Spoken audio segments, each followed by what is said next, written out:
Hi guys, welcome. And who dat? I'm Joe. Welcome to my channel, Rosenfield 10. Please subscribe if you are a Saints fan and I'm a Saints fan, and we can be friends. We can be family members, part of the Who Dat Nation. If you are a Saints fan, then you're my family member. I don't care how much you love football. Maybe you're a passive Saints fan. Maybe you bleed black and gold like most of us do. Maybe when the Saints lose, it ruins your whole week. And if you are covering the team and the team goes like 1-15, yeah, that's got to be pretty hard on the life. Well, I've been a Saints fan my whole life, and I was bleeding black and gold through the late '80s and early '90s, and so many really good teams that just didn't get anywheres. And I decided I wasn't going to let it ruin my life. I mean, Saints lose. Okay, there's other things I can focus on. I'm not going to worry too much, but I'm such a big fan. Now, I'm going to ramble in this video because I'm just going to talk about the Saints. And if you're a Saints fan, let's talk about it. Hopefully, you can groove on some of this, okay? So, we were told to watch the Super Bowl. We know that there's a couple of coaches coaching for San Francisco. And after the Super Bowl, we're supposed to hire them, and it's going to be reflective. We watch what San Francisco does, and then we'll get an idea of what's going to happen with the Saints. Well, San Francisco and Clint Kubiak and to an extension Shanahan, they've been doing this all year. And if you're a big football fan, you've watched the 49ers play. If you're a regular football fan, you like the Saints because they're the home team. Guy catches a ball, great. He breaks a tackle, great. They score touchdowns, great. You don't really care about the minutia of it all, right? And then there's some of us who are football fans that really get into it. Like, we want to know why the play worked. We're watching the offensive line sometimes instead of where the ball's going. We're noticing that a wide receiver made a great block downfield, and that's the only reason the running back got a 30-yard run. Stuff like that. Not every fan's going to do that, and it's okay. The homework was to watch the Super Bowl and get into it a little bit more, even though you might not normally do that. Pay attention to this offense, because this is what the Saints offense is going to look like. But yeah, there's a lot of stuff to get out of this, and you could have gotten out of it all year long if you paid attention to the 49ers. You can go back years. You can focus on Clint Kubiak and what he's done in the past, and try to glean from all of that what could potentially happen for the Saints. And for all of us to focus on this one game, I don't know. So if you're a regular Saints fan and you went into it, okay, let's see, and then San Francisco lost, and you're like, oh, okay, well, that's what we're going to be. Okay, hey, at least they got to the Super Bowl. No, yeah. So that was your homework, and so let's talk about what we got out of the game, and basically what us crazy football fans already knew and understood, and we didn't have to learn from it from just one game. Now, I asked these questions in my thumbnails, what are Saints fans supposed to get out of this? And I don't have the answer. I normally ask these questions, and then we look at it I try to do it from different points of view. I certainly tell you my point of view, and then I expect you to have your own opinion. That's what makes the world go round. And the one common thread we have is we're in the Who Dat Nation fam. So what are we supposed to glean from this? San Francisco has a certain type of offense. They move the offensive line quite a bit. So you're going to need probably lighter guards, definitely offensive linemen who can move and who are good in space. Once they get in space, they can target who they're supposed to block. And you notice that a lot when you watch San Francisco, that a lot of the times a regular team running the ball, you'll see the offensive lineman blocking the defensive line, and then at one point, one guy's going to release off a defensive lineman and try to get to the second level and block a linebacker. We see that a lot. And then when you watch San Francisco, you'll see the offensive lineman move and try to get immediately out in space.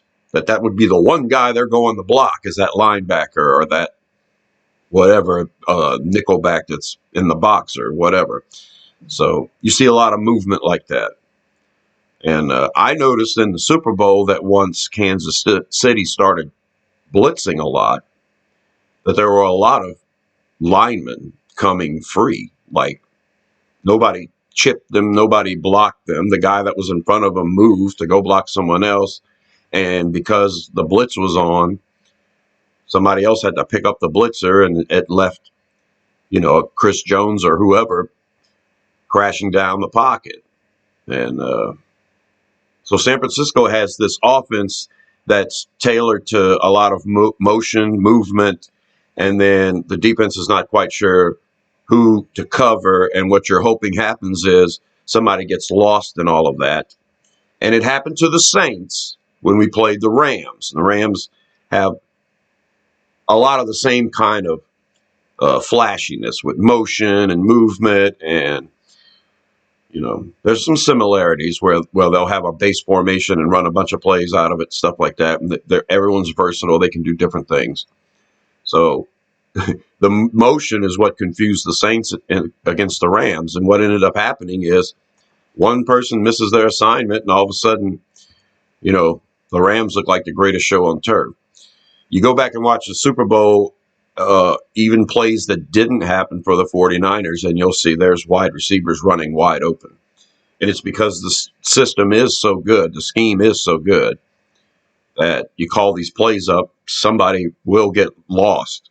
And then if your quarterback's got the time, and the way it's set up to make the quarterback's job easier is you just have three spots to look at.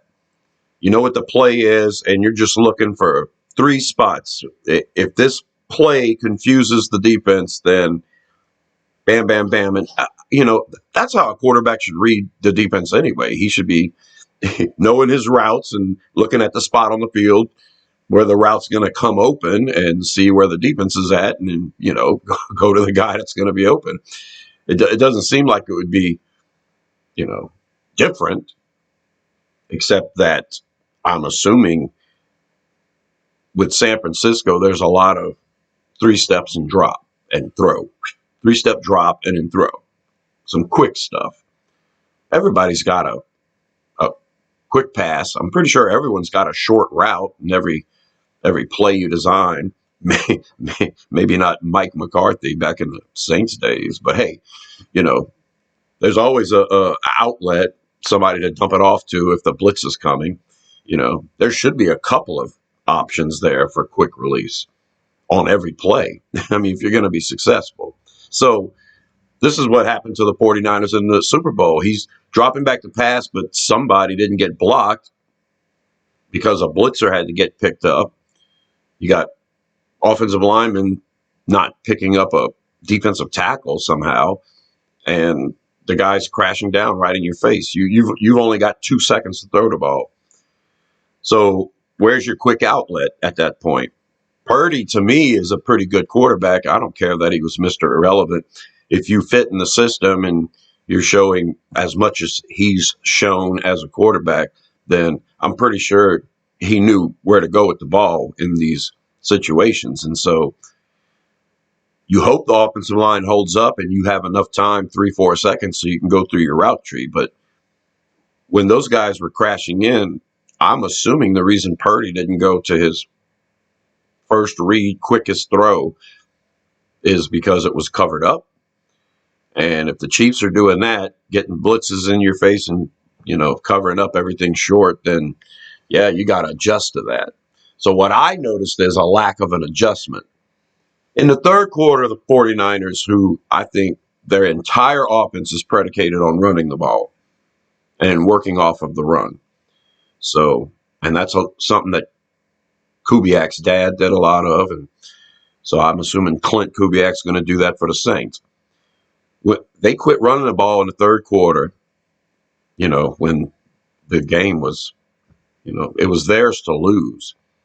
and they kind of got away from the running game. Now that was play calling fault, game day play calling. That was a problem to me. So if they're starting to defend the run really well and it's not working for you, okay, you hope that you got something, that your quarterback's good enough to make something happen. And a lot of people are talking about that as well. Well, Patrick Mahomes is a special player. No matter what happens, he's the quarterback that can make it happen.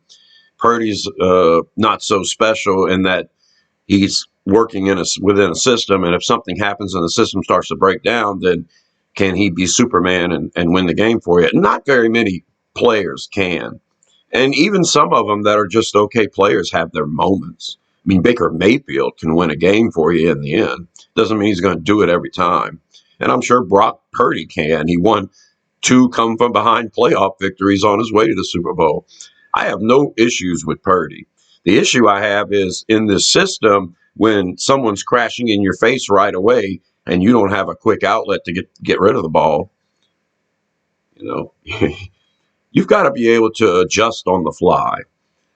I think that a good football team would be able to do a little bit of everything. And if you could just line up and play smash mouth football, you might have to from time to time. So you have all these light, mobile offensive linemen. And then if you're asking them to just straight up block the guy in front of them, they might not be able to do it because they're agile and smaller and they can't do that all day long. But you might have to.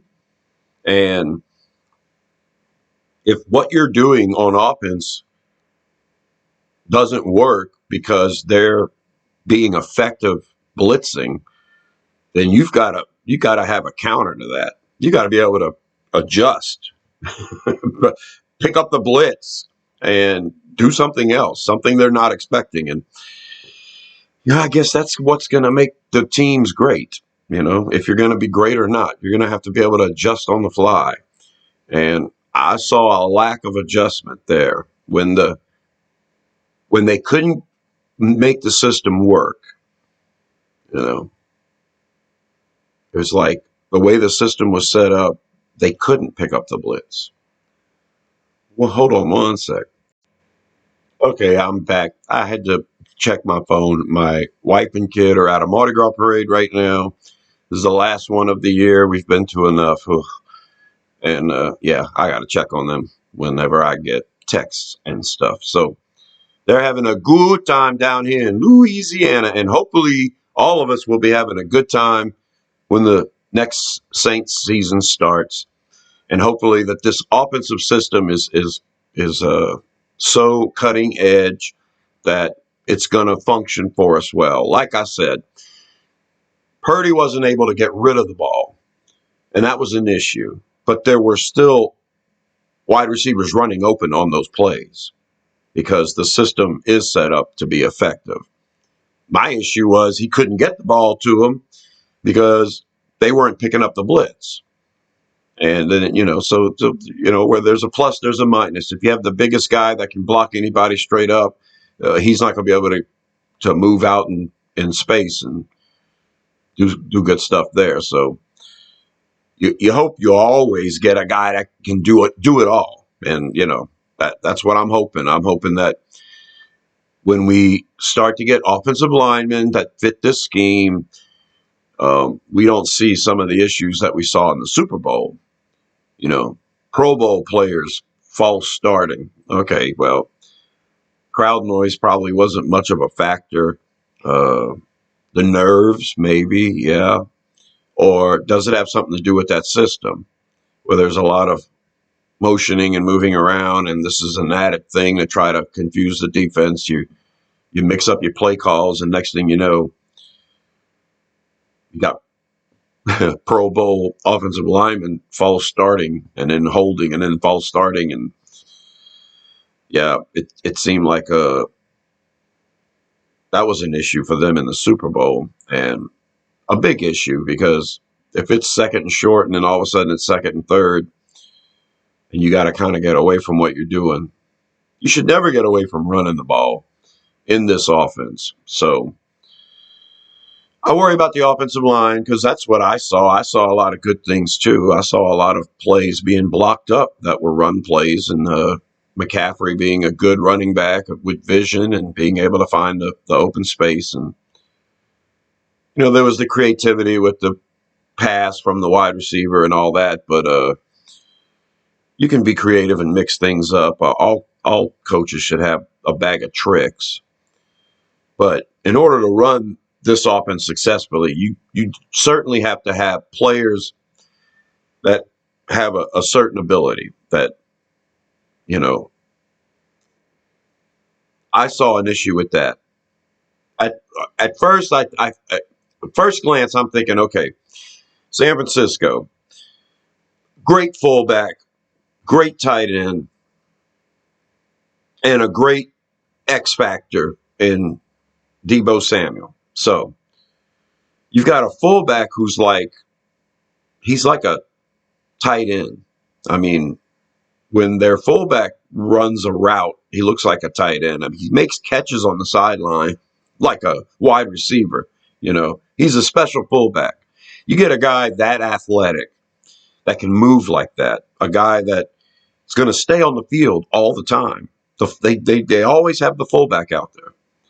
Now, this guy on our roster could be Taysom Hill, no problem. Taysom Hill can play H-back. Taysom Hill can block as a fullback. Taysom Hill can split out as a wide receiver, and he can line up as a tight end. And Taysom Hill can block. So you're not tipping your hat every time Taysom Hill's out there, but you're going to have to ask him to block all the time because he's not going to come off the field. That position, that fullback / tight end hybrid thing, I don't know how many other players on the 49ers do that. If Juszczyk, I think is how you pronounce his name, if their fullback comes off the field, who else is going to take that dude's place? Because he's got a special skill set that you need, I think, for this offense to work. I think part of the brilliance of the 49ers always has been on offense is that they were able to put a fullback and a tight end out there, and you thought they were running the ball every time. And then Dwight Clark would run out and catch a ball like a wide receiver. And then Tom Rathman, he could do a 1-yard sneak and run the ball. You could pitch him the ball and he could run the ball. And then Rathman's running out there catching passes too. And then later on, Brett Jones after Dwight Clark and everything else at tight end. I mean, they've always had the ability to line up like they're going to run the ball and then beat you with the pass. So I look at our fullback, Adam Prentice. There's no way this dude's running routes like a tight end and catching a ball on the sideline like a wide receiver. So that's not happening. So you need a special player there. And we have one, I think, in Taysom Hill. But what happens if Juszczyk gets hurt? Who's going to run this offense? Who's going to have the ability to do all of that? You're going to have a bag of tricks. Because if you're putting Adam Prentice out there at fullback and expect him to play every down, he's not going to be very effective when he's trying to run a route. You see what I mean? So how many special players do you have to make this offense work? I think San Francisco has either lost in the Super Bowl or the championship game for like the last 5, 6, 7 years. I mean, it's been a streak. I should have pulled that up before I said it. But yeah, it's been the last 5 or 6 years. They've gotten all the way to the end, and they're not finishing. And that's going to be, something that the fans and the NFL are going to pile on to the 49ers coaching crew. It's a revered coaching staff, and the trees and the leaves that fall off the tree, everyone wants a part of it. And, they bottom dollar, they're not getting it done when it counts in the very end. Of course, I'd rather be in the big dance, the championship or the Super Bowl in the last 5 years than what we've been doing. But back to what we need to glean from the Super Bowl and basically just Shanahan and Kubiak. Yeah, that's what I was thinking. Every time Juszczyk made a play, I'm like, man, you need a special guy at that position. What happens if he gets hurt? Do you have a contingency plan when you don't have another Taysom Hill to put out there. Okay, another player, Christian McCaffrey. There are certain players that can run in this outside zone run scheme, and basically you run, you look at three gaps, and you take one cut and one step and go. Terrell Davis, man, boom, saw the hole, bam, shot through it. I know there's a lot of running backs that are tailored for this, and that could be successful with this running concept. We had to deal with McCaffrey our whole lives as Saints fans because he was with the Panthers for years and years and years, and he was always hurt. And of course, the Panthers, they were okay at times, not so good at other times, and McCaffrey seems to have reached his peak with this offense. So, yeah, I look at Alvin Kamara and I think, yeah, he could have, even though he's heading toward the end of his career, he could still have a couple of really good years left. He could look really good in this system.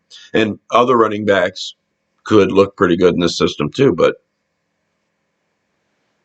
are they going to be the MVP of the league like McCaffrey? Probably not. I'm pretty sure if you put in Mitchell or whoever else is a backup running back for the 49ers for the entire game without McCaffrey, then you'll see some success. And I'm sure the zone scheme has a lot to do with that. The running back's going to have to be tailored for this system. They're going to have to be good at it. I don't know if Kendre Miller will be able to do it. Jamal Williams. I know Alvin can. And I'm pretty sure we can draft somebody or pick up some free agent that can have some success in this scheme. But it's another one of those situations where the scheme works pretty good. You have to have a special player for it to be great. And Alvin Kamara seems like he's got enough ability to be pretty good no matter what you ask him to do. He hasn't been as great the last couple of years. And, we all know the Saints don't utilize their players the way they should. So as far as having a lot of depth there of a special player, I think the scheme of the way they run the ball and just having running backs that can adapt to that scheme and be successful in that scheme, I think the running game should be pretty effective no matter who's in there. As long as you're dedicated to the run, it's nice to have great players that make things happen, and then the defense has to worry about it. But as far as the scheme goes, as far as depth at running back, I don't think it's as a tricky thing as that fullback position, where there's a big difference between what Juszczyk does and what Adam Prentice does, and then I can correlate Taysom Hill to Juszczyk, but I can't see nobody else taking Taysom Hill's place if he gets hurt in that spot. So all of a sudden you're running an offense without the fullback in there all day long? Or are you going to double down and have a couple of players that can do that? I start to think about a guy like Juwan Jennings. Can he do what Kittle does? And Kittle's out there all the time too, and Kittle's doing everything. He's lining up as a wide receiver. He's in the slot. He's on the line blocking. They probably put him at fullback too.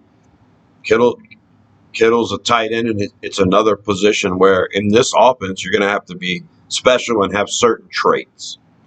And if Kittle gets hurt and the next guy comes out there, he's going to have to be able to do all of that too. And that's something we saw in the Super Bowl as well. Kittle had to leave for a second, and then the backup tight end does something messed up, and then Kittle gets to go in right after, and it's like, dang, well, what happens if you have to go half a season with that tight end? So, there's special players that can make this offense really special. But this particular offense, you're going to have certain players doing those things. And it's going to be tough to have the adequate depth to make this offense go.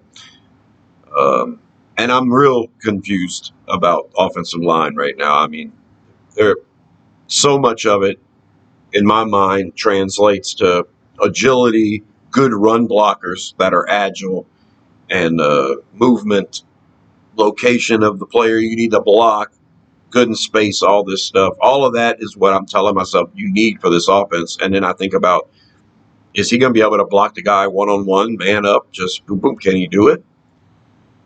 Is this offense and moving all these pieces going to be a detriment when they start blitzing? And your offensive line's moving, so somebody's running to something else. Then you have a tight end trying to pick someone up. He ends up picking up a defensive end, which he can't handle, or a blitzer, and a defensive end or the defensive tackle comes clean. It's a chess match, right? So I'm a huge fan. I love to think about all these things, but I don't really have the answer to it. Yeah, I guess whatever you run, you're going to have issues. So I think about the offensive line, and those are the things that worry me. I think about having a fullback and a tight end out there all the time, capable of doing all of these things. Those players are special, and if one of them gets hurt, you got to have a backup plan. You know, when the blitz started coming in to Purdy's face during the Super Bowl, I thought, well, shoot, maybe you need to put in a jumbo package, right? Put in some extra blockers so you can pick up these blitzes. And I'm certain as soon as you run out of formation like that, two tight ends, like I said, if you have special fullbacks and tight ends, you can still pass out of that. You try to get them to substitute a bigger package, and then maybe they don't call a blitz. And then you can split that tight end out all of a sudden and your fullback, and all of a sudden you're passing out of it again anyway. You know, that's the kind of stuff I thought would make a team successful. Show run, but somebody needed to pick up those blitzes. So at that point, the mentality of the offense needs to change a little bit, where we need to get Diggs in here and we need to have two routes and we need to make sure they're quick and we can go. You know, can they do that? Can San Fran do that? Can Clint Kubiak have that in his bag of tricks? I think so. I think one of the things that I'm connecting to Kubiak a lot is a simple playbook. You go in with 6-8 plays. We're going to run this formation, and we're going to run these 6-8 plays off this one formation, and until they stop it, we're going to keep doing it. I'm assuming that everywhere you go, you're not going to have the kind of talent that San Fran has. I think it takes time to build a roster like that, where you can have a fullback on a tight end and a running back that's successful, that good. My buttons, boy. He looks like Miko, but he's buttons. Those buttons don't work either. I tried. I press them all the time. None of them work. It's my angels. I have lots of cats. You'll see different cats every video. I have a zoo. So, yeah, great offensive scheme. It's going to take special players to run it. And I worry about those special players getting hurt and then you not being able to run this offense. I also worry about if there's a deficiency, if you're doing this offense and somebody figures out how to get to you, you got to have a counter. I didn't see any of that in the Super Bowl. I saw a team get away from the run in the third quarter when they had the lead and they should have been running the ball even more. I didn't see enough creativity out of the offense when things started to go bad. And like I said, these wide receivers were running wide open. Purdy didn't see him, because he had Chris Jones in his face. Those things worry me. I mean, Derek Carr, he's going to know where his outlet is. if the offensive line's moving, everything should be fine. If a guy comes free right in Carr's face, yeah, Breeze would throw the ball straight to the ground and live to play another day. Carr loves to check it down, so he knows where Kamara is going to be. And you hope that when they catch the ball, they can make something happen. All right, let's talk about Deebo Samuel, another guy that has a special set of talent. Okay, can he play on the outside as a wide receiver and run route trees all day long as that kind of wide receiver? Probably not. He's a special kind of guy. Get the ball in his hands. He's good after yards after the catch, and he's fast and he's good in movement, and he can run the ball. He can grab the ball from behind the line of scrimmage and run like a running back. So, yeah, a lot of versatility with this guy. Nobody has another Deebo Samuel, but Teams have players like that you can utilize like that have a special skill set that can be successful doing that kind of stuff. And we have one in Rashid Shaheed. We do. Taysom Hill is you check. I can't say that dude's name. Taysom Hill is Check or Kittle, and Rashid Shaheed is a Deebo Samuel. So I think that's part of the reason why Clint Kubiak was excited to come here, if he comes, and I'm sure he will. Uh, we've been promised, so that's the similarities we have right now. I see that definitely. Whatever Deebo Samuel was doing, get Rashid Shaheed to do it. I think you hit the ground running with a player like Rashid Shaheed in that situation. He's not going to be productive like Samuel, maybe not. But you definitely have an interesting piece to get started with. So can Juwan Johnson do what Kittle does at tight end? That's another thing. Juwan Johnson is built like a wide receiver, and as far as running routes and doing all that stuff, lining up in different places, yeah, Juwan can do that. He can definitely be a mismatch as a receiver. Can he be as good of a blocker as Kittle? Well, Juwan's our starting tight end, and we ask him to block all the time. I hear that he's been really good at it, keeps getting better. Clancy Barone is our tight end coach, and he's been here now, so he continues to stay here and tries to teach this system. And yeah, I'm a little hopeful, but once again, Foster Moreau, can he do this? Yeah, I think so. He's a good blocker. He can run routes. He's not the greatest athlete. He's not going to beat you running routes all day long with his speed or anything like that, or his size. Those are two things Johnson has in his favor. He's faster than a normal tight end. He's bigger than whoever's trying to cover him. Foster Moreau doesn't have those advantages, but he's a veteran. You would hope Carr and him would have this connection again. And yeah, I think we're going to have to be too deep at tight end, and you're going to have multiple pieces that can fit into these specific offensive roles. The fullback, the tight end, the X factor piece. When you substitute a Saints player into what Deebo Samuel does for the 49ers. So who's that going to be? Rashid Shaheed. It could also be Taysom Hill. It could certainly be Alvin Kamara. I mean, we have players that can do all of these things. Do we have the depth? And do we have enough players where it transitions and works out?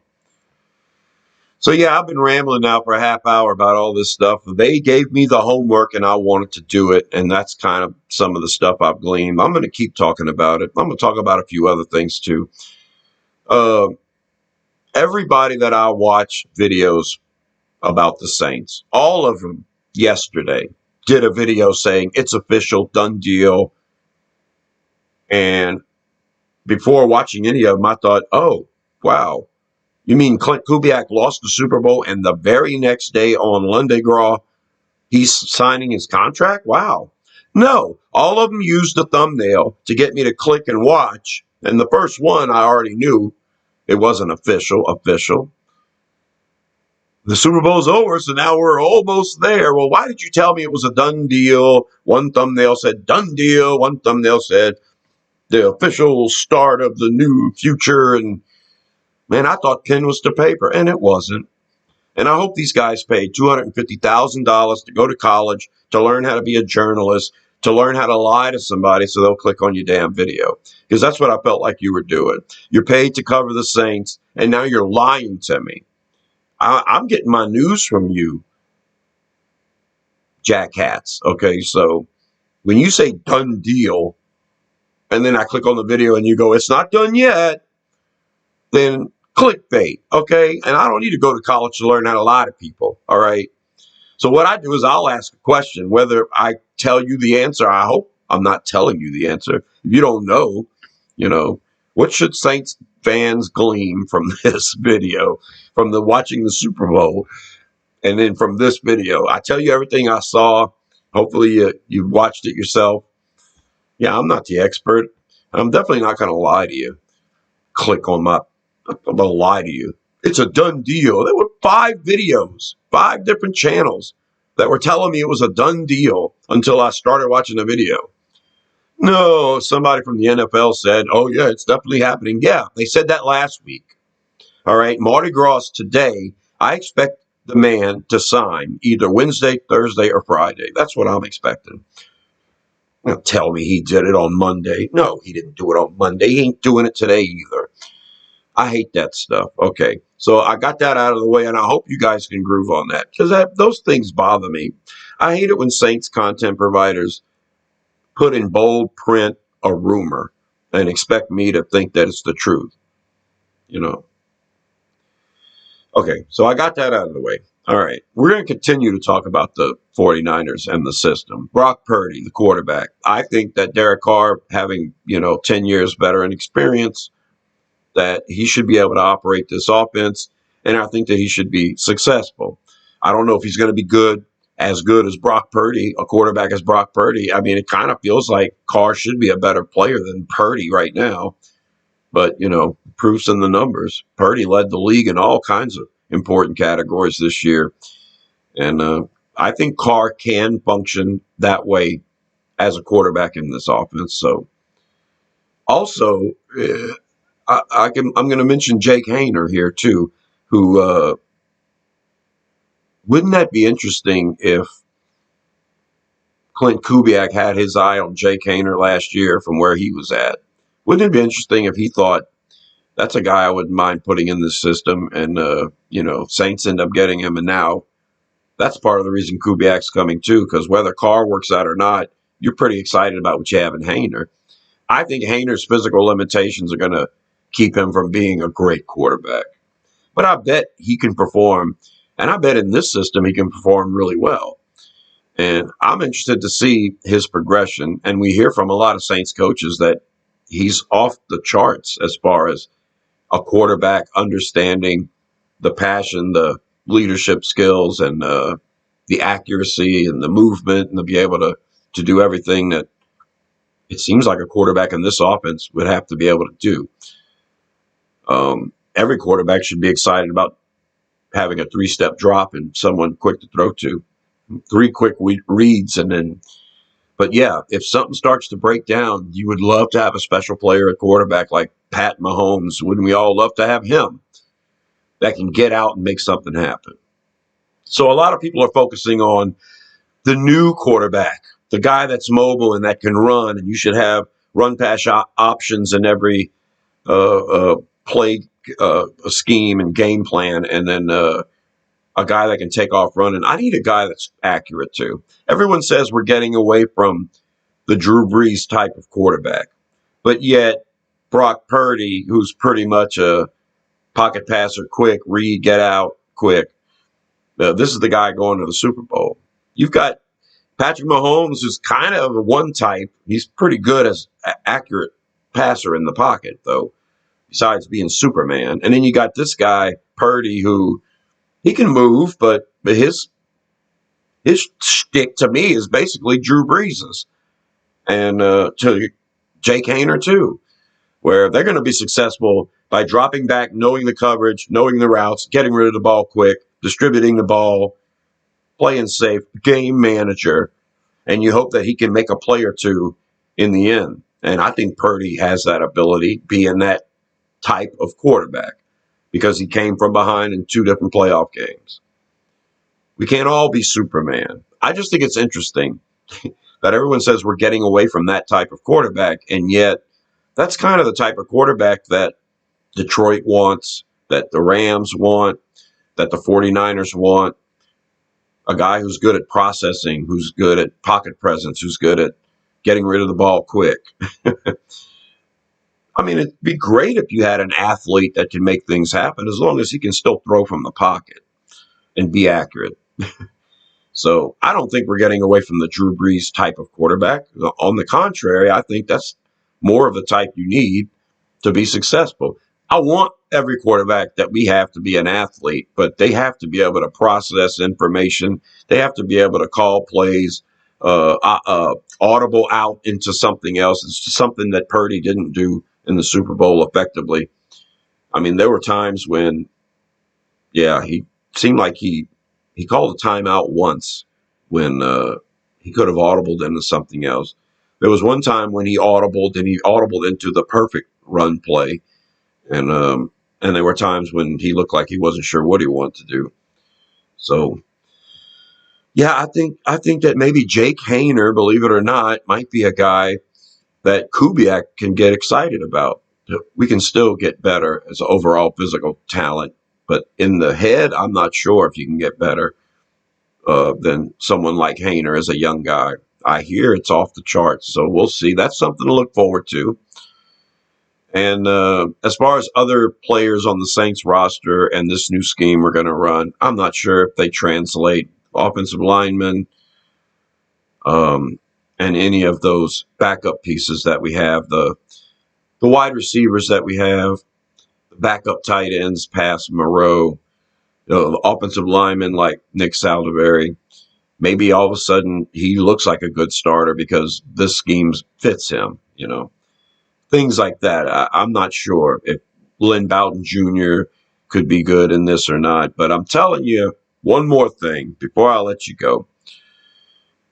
If the running game is going to be successful, you definitely need wide receivers who can run block. And I hear Chris Olave is a willing run blocker, but he's just not great at it. Rashid Shaheed, it's almost impossible for him to be a good run blocker because of his size. Lynn Bowden Jr. is a good run blocker. So, you don't want to have a bunch of Traquan Smiths running around out there because you want the running game to work so much that you just have good run blockers out there. But it is something that's going to be important.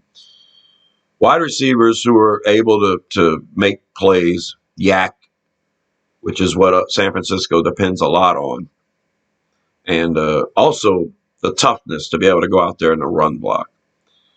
So that's something to look forward to at the wide receiver spot. Subscribe to Rosenfield 10, and I'm going to be doing the offensive positions in the draft once our coaches are actually hired.